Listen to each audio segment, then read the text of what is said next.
Hello, we're on part two of this six-part series on love. I'm gonna add that. So what's been cool about repurposing the 60 song playlist I done a few years ago is that I'm getting back into what makes a good playlist and kind of what, regardless of topic, like how you arrange songs and what flows together and what kind of maybe if you're doing an era, what fits with which era. This section, which is entitled Magnets, is really more, I guess, about like the honeymoon phase, where like you're super excited and you want to spend all the time together, and you know. So from the earlier list, I included Disclosure's Magnets, obviously featuring Lord, and Florence and the Machine's drumming song. And what's interesting about those two songs is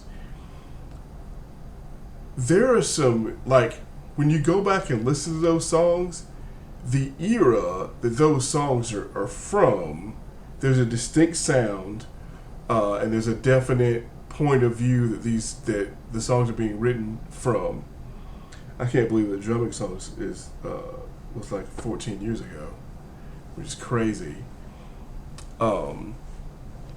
I included "Let the Light In" by Lana Del Rey, featuring Father John Misty. I didn't realize I'd heard a couple of Father John Misty songs before this song, and I kind of feel like I'm going to do a album review of "There's a Tunnel Under Ocean Avenue" because I'm ambivalent about the Grammys. I feel like I should probably do a commentary about why I'm ambivalent about the Grammys.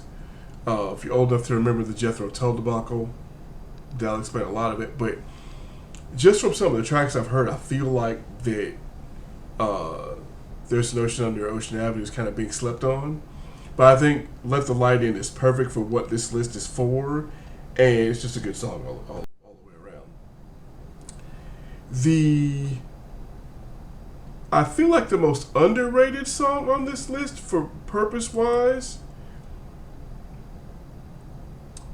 or the song I actually didn't really expect to put on this list because I didn't know. I can't say I didn't know about it. I knew about it. I'd never heard of it. I'd never like listened to it. It's "Cherry Wine" by Amy Winehouse featuring Nas. And the more I go back through a lot of Amy Winehouse's catalog, it's obvious she had a talent. It's obvious that she was ahead of her time. Well, and that's not even saying enough because the person that's doing today what Amy probably would have been doing or what her chief competition would have ended up being is Adele. They both got the same chops. They both have a similar background in a lot of ways. But I'm interested in the fact of when you listen to the song, it works. It's very similar as far as it's different than Nas's term with Khalees because I think Nas just provided the beat to that track. This is like Nas really like contributing to it, and it's still back when Nas was out, when Nas was on his game.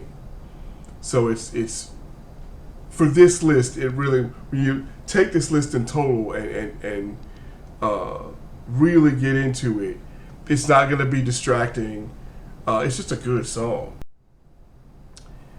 The rest of the songs I will just leave people to listen to and kind of dig into. I think overall it's a good list. It's probably not the best list, in my opinion, of this series.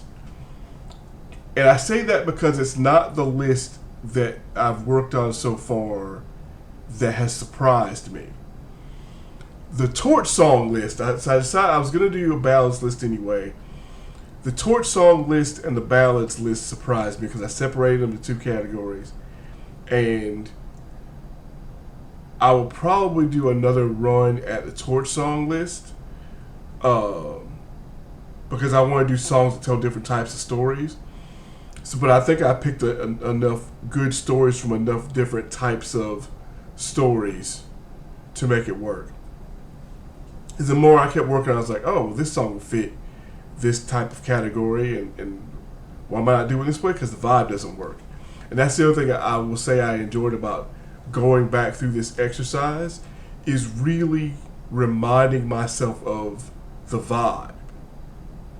So that if you're going for a certain vibe or if you're going for a certain aesthetic, sometimes when I do these lists, I have a tendency to venture off on them. And it's sticking to, like, once you build a vibe through the first 3 or 4 songs, sticking with that vibe but not having the songs be the same or not have them become like monotone in a way where they're just, you want these songs to be background, but you don't want them to be background. And that's going to be most true in the next list. I may end up adding a separate list because the next list is really the next list is just getting down to business. So I might do an explicit list and I might do a clean list, like a radio friendly list and a not for prime time list. So there might end up being 7 episodes. But I will catch you on the next episode. That's it for this. Why did my screen go white?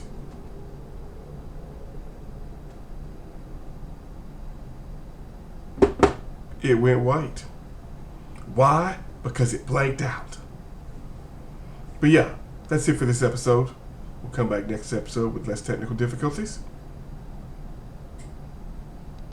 Peace now.